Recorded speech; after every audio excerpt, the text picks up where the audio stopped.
વાળા કંઈ કર્યા છે, સૌથી પહેલા એ સાંભળી લે। અમારો વિરોધ હજી ચાલુ જ છે, તો રાહુલ ગાંધી પાસે એક વખત તો માફી મગાવો। સંકલન સમિતિ ઝંડા લઈને બેસી જાય છે, આ આંદોલને અમને પૂરું સરખું કરવાય ન દીધું, એ પણ સમાજને ગુમરાહ કરી નાખ્યો। તો હવે સંકલન સમિતિને હું કહું છું, જે 5 તત્વો આગળ આવીને બોલે છે, મીડિયામાં હાઇલાઇટ થાય છે, એ લોકોને હું કહું છું કે અત્યારે રાહુલ ગાંધી પાસે એક વખત તો માફી મગાવો। તમે કેમ કોંગ્રેસ તરફ થઈ ગયા? અત્યારે કોંગ્રેસ ભાજપ જોવાનું છે, અને આ ભાજપમાં તો ફક્ત ને ફક્ત આપણે રૂપાલાભાઈ વ્યક્તિગત જ પહેલેથી વિરોધ કરતા હતા, તો આખા હિન્દુત્વને અત્યારે તમે ગુમરાહ કરી નાખ્યું। આખું હિન્દુત્વને લઈને ચાલવું જોઈએ આપણે, બરાબર છે? મોદી સાહેબે જે આપણા હિન્દુત્વ માટે જે કામ કર્યા છે ને, એને ભૂલવા ન જોઈએ। બેનું દીકરીઓ અડધી રાતે બહાર નીકળી શકે છે, બેનું દીકરીઓ માટે, અને જે આયુષ્યમાન કાર્ડ જે 10 લાખ જે આપણે ગરીબો માટે અત્યારે છે, તો એના પેટમાં પાટા મારવા ગયા છો તમે લોકો। તો સંકલન સમિતિને હું પ્રશ્ન પૂછું છું કે રાહુલ ગાંધીનો વિરોધ શું કામ નથી કરતા આપ લોકો? જી આ ચોક્કસપણે કોંગ્રેસ સમિતિ જ છે ને, કેમ કે જે પક્ષમાં તમે અત્યારે બેઠા છો એ પક્ષનું પણ બોલવું જોઈએ, તો જ તમે લોકો સાચા કહેવાઓ। મને એમ કહેતા હતા કે પદ્મિનીબાએ બીજેપીનો કેસ કર્યો છે, પદ્મિનીબા અત્યારે બીજેપી પાર્ટી સાથે છે, તો પદ્મિનીબા સાચા હતા, બીજેપી પાર્ટીમાં હતા ને, છતાંય બીજેપી પાર્ટીનો મેં વિરોધ કર્યો અને બીજેપીમાંથી મેં રાજીનામું આપ્યું। તો અત્યારે તમે લોકો કોંગ્રેસ પક્ષમાં છો, તો શું કામ રાહુલ ગાંધીનો વિરોધ નથી કરતા? સાચા હોય તો વિરોધ કરો। સમિતિ પોતાના જે 4-5 તત્વો છે ને, પોતાના રોટલા શેકવા માટે જ કામ કરે છે, કોઈને કોઈ બેનું દીકરીઓના સ્વાભિમાની નથી પડી। આ સમાજને વિચારવાનું છે, અને સમાજ તો 80% જાણે જ છે, 20% એવા લોકો છે કે જે એ લોકોનું કીધું કર્યા રાખે છે, બાકી બધાને અંદર ખબર છે કે સંકલન સમિતિના 4-5 તત્વો પોતાના રોટલા શેકવા માટે કરે છે, નહીં કે બેનું દીકરીઓની સ્વાભિમાની લડત લડે છે।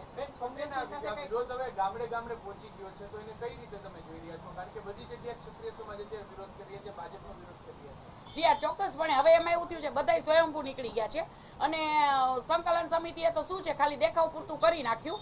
અને અત્યારે જે પેલા એમ કહેતા હતા કે પદ્મિનીબા આખા સમાજને, જ્યારે મારું આંદોલન વ્યવસ્થિત હતું ત્યારે એવું કહેતા હતા કે પદ્મિનીબા આખા સમાજને એમ કે ઉશ્કેરાવે છે ને આ કરે છે, તો અત્યારે તમે લોકો શું કરી રહ્યા છો? વ્યક્તિગત લડાઈની બદલે આખા ભાજપના વિરોધ થઈ ગયા। શું કામ? આખું બીજેપી પાર્ટી શું કામ ભાઈ? બરાબર છે, ખાલી ફક્ત ને ફક્ત રૂપાલાભાઈનો વિરોધ કરો, શું કામ આખું આ બધાને ગુમરાહ કરી રહ્યા છો? ટિકિટો માટે લડો છો તો પહેલેથી જ કેવું હતું, તો તમારામાં તેવડ હતી ને તો ટિકિટો માટે પોતાને પર્સનલી લડી લેવાય, નહીં કે બેનું દીકરીઓના સ્વાભિમાનની લડતને ગુમરાહ કરી અને પોતાના રોટલા શેકો છો। શરમ આવી જોઈએ, શરમ।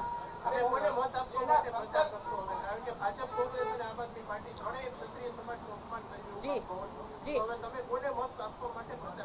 હું તો ક્ષત્રિય સમાજને એ જ કહેવા માંગુ છું કે જો આપણે બેનું દીકરીઓના સ્વાભિમાનની લડત લડતા હોય અને સાચા હોય, તો આપણે કોઈને વોટ જ નથી કરવો, આપણી સત્તા આપણી પાસે રાખો, બૂથ જ ન હોવા જોઈએ, નહીં ભાજપને વોટ, નહીં કોંગ્રેસને વોટ, ને નહીં આપને વોટ।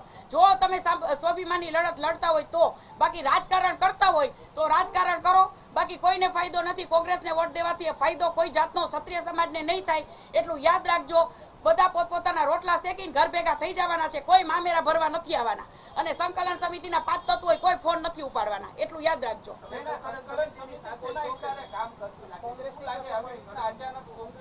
હવે અમે તો અમારો લગભગ 70% સમાજ એમ કહી રહ્યો છે કે આ સંકલન સમિતિ ખબર નહીં ક્યાંથી આવી ગઈ, જે અમારું આંદોલન, અને સંકલન સમિતિ 5 તત્વોનું કામ એવું છે કે જે સારું કામ કરતા હોય છે એને સાઇડલાઇન જ કરે છે। મને ત્યાંથી પણ મેસેજ છે અમદાવાદથી કે સંકલન સમિતિના 4-5 તત્વો એવું છે કે અમે જેમ કહી એમ જ કરો, તમે જેમ કરો હું પણ તમારી સાથે હાલો અત્યારે છું, કે તમે જેમ કહો એમ જ કરીએ, પણ તમે જે કીધું ને એમાં આંદોલન કંઈ કર્યું નહીં, અને આંદોલનને આખો ગુમરાહ કરી નાખ્યો। તો આવા કામ ન કરાય ને આવા ઝંડા ન લેવાય। આ આખા ક્ષત્રિય સમાજની પથારી ફેરવી નાખી, બેનું દીકરીઓના સ્વાભિમાનની લડતની આખી પથારી ફેરવી નાખી, અને કાલ જીતશે તો કોંગ્રેસ જીતશે અને ભાજપ જીતશે। હું નથી માનતી કે અમારા ક્ષત્રિય સમાજની બેનોની લડત જીતશે।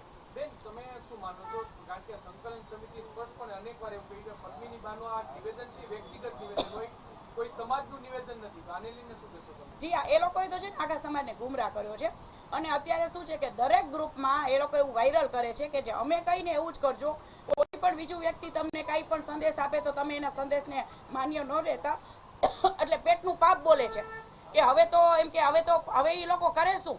એ લોકોને જે કરવા નતું દેવું એટલે ધીમું આંદોલન અત્યારે ચાલુ રાખ્યું છે સમાજને દેખાવ પૂરતું। બાકી એ લોકો કોઈ 5 જણાને એવું નથી કે અમે સ્વાભિમાનની લડત લડીએ છીએ અને સ્વાભિમાનની લડત અમે જીતાવ। અત્યારે તો કોંગ્રેસ જીતશે, કોંગ્રેસ કદાચ એ લોકો વોટિંગ કરીને એવું લાગે છે કે કોંગ્રેસને જીતાડશે, પણ આપણે કોઈ અભણ ગાંગડા નથી. આપણે સમજવું જોઈએ કે આપણા સમાજનો હાથો બનાવી રહ્યા છે આ લોકો. જી ના, ચોક્કસ હું સંકલન સમિતિ સાથે છું નહીં. ભવિષ્યમાં પણ હું સંકલન સમિતિને હું સાથે રહીશ પણ નહીં. કેમ કે સંકલન સમિતિ આઈડિયા વાપર્યો છે. જ્યારે શરૂઆત હતી ત્યારે એ લોકો 9-10 જણા જ હતા. પછી સેકન્ડ મિટિંગ ને થર્ડ મિટિંગ દ્વારા એ લોકો બીજાને, લાસ્ટ મિટિંગ હતી ત્યારે બીજાને આવરી લીધા પોતાની સાથે. એટલે એવું દેખાડવા માંગે છે કે આખો સમાજ અમે સંકલન સમિતિએ છીએ. પણ છતાંય ખોટા હશે તો ભલે 500 જણા હશે, હું વિરોધ તો 100% કરીશ. જો ભાઈ, એકલા તો એવું કઈ નથી. એકલા પણ લડત આપી જ શકાય છે. જો સાચા હોય ને તો એકલા પણ બધા 5000 ને ભારે પડી શકે. તો એ સમાજને વિચારવાનું છે કે અત્યારે સમાજે શું કરવું જોઈએ. કે ગુમરાહ કરી દીધો અને અત્યારે સામાન્ય માણસે રથ નીકાળ્યો છે. અહીંયા સંકલન સમિતિ કોઈ નથી આવવાના. ગામડે ગામડે ભાઈઓ હેરાન થાય છે અને પોતાના ધંધા રોજગાર બગાડે છે. અને જીતશે તો કોંગ્રેસ, ભાજપ જીતશે. આપણી આમાં સ્વાભિમાની લડાઈની કોઈ કાંઈ દેખાતું નથી. તો થોડોક મગજ વાપરજો. આપણો હાથો બનાવી રહ્યા છે ને પોતપોતાના રોટલા શેકે છે. અમારું તો આંદોલન મને એવું લાગે પૂરું જ થઈ ગયું ને. જ્યારે રૂપાલાભાઈએ ફોર્મ ભરવાનું હતું તો ત્યારે સંકલન સમિતિ ઘરે સૂઈ ગઈ હતી અને આખા સમાજને સુવડાવી દીધો હતો. ત્યારે અહીંયા ખાલી 50,000 માણસો ભેગા થયા હોત અને રોડ ઉપર રામધૂન કરી હોત તો અમારે કોઈ સરકારી પ્રોપર્ટીને નુકસાન નહોતું પહોંચાડવાનું, પણ વિરોધ દર્શાવવાનો હતો. તો કેમ ત્યારે સુવડાવી દીધા? ત્યારે કેમ રોજ રાજકોટના એક ભાઈ પણ બહાર ન આવ્યા? હું પ્રશ્ન પૂછવા માંગુ છું. સાચી લડત તો ત્યારે જ પતી ગઈ. ફોર્મે ભરાવી દેવાનું, પછી ટિકિટ અત્યારે 19 તારીખે રદ ન થઈ તો કોઈ ફોર્મ ભરે પછી કોઈ પણ વ્યક્તિ ફોર્મ પાછું ખેંચે નહીં. એટલું આપણા ક્ષત્રિય સમાજોને બધાને વિચારવાનું હોય. આ સંકલન સમિતિ ઉપર રહ્યા. સંકલન સમિતિ એવું કીધું કે 19 તારીખે ટિકિટ રદ થઈ જ જશે, નહીં થાય તો અમે જોવા જેવી કરશું. હવે એ બધું રહેવા દો. આ બધું ખાલી ખોટો દેખાવ જ હતો આ લોકો. ઉમેશ મકવાણાએ જે રીતના રાજા રજવાડા વિશે નિવેદન આપ્યું છે તેનો વિરોધ નથી થઈ રહ્યો, કારણ કે ભાવનગરના સ્ટેટે પણ તેને નિવેદન આપ્યું. હા, તો ઉમેશભાઈ ખુદ ભાવનગરના જ છે. તો ઉમેશભાઈને એક હું યાદ દેવડાવું કે જે ભાવનગરના અમારા રાજા હતા એને ત્યાંથી વ્યસન મુક્તિનું આંદોલન ઓલું કર્યું હતું. તો ઉમેશભાઈને ખ્યાલ હોવો જોઈએ કે આપ શું બફાટ કરો છો, શું બફાટ કરી રહ્યા છો. અને એ જે છે કે છે કે અફીણ, તો અફીણ તો છે ને અમે લોકો એટલે રાખતા હતા કે જે અમારા શરીરના ઘા વાગતા હતા એના રૂઝાવા માટે રાખતા હતા. અને ઉમેશભાઈને હું કહેવા માંગુ છું કે આપના નેતા અત્યારે ક્યાં છે એ જરાક આપને પણ ધ્યાન રાખવું જોઈએ. તો એ કેના લીધે ત્યાં છે એ પણ વિચાર કરી લો. જી, કોના માટે આ શબ્દ જે તમે કહો છો ઉમેશભાઈ મકવાણા તેમના નેતા ક્યાં છે અત્યારે, શું આખી હકીકત? જે એના નેતા કેજરીવાલ છે, બરાબર, એ અત્યારે જેલમાં છે. તો શાક પકાલું નતા વેચતા. એ જે કરતા હતા, હું અભદ્ર ભાષા અત્યારે આમાં નહીં બોલી શકું, જે કરતા હતા એના લીધે એ જેલમાં છે. અત્યારે કઈ એમનેમ તો જેલમાં છે નહીં. તો જી, એવું કહે છે ઉમેશ મકવાણા કે હું માફી માંગવા પણ તૈયાર નથી. સંકલન સમિતિ શાંતિ. આ તો સંકલન સમિતિ હવે સમાજનો ઝંડો લીધો છે હાથમાં, તો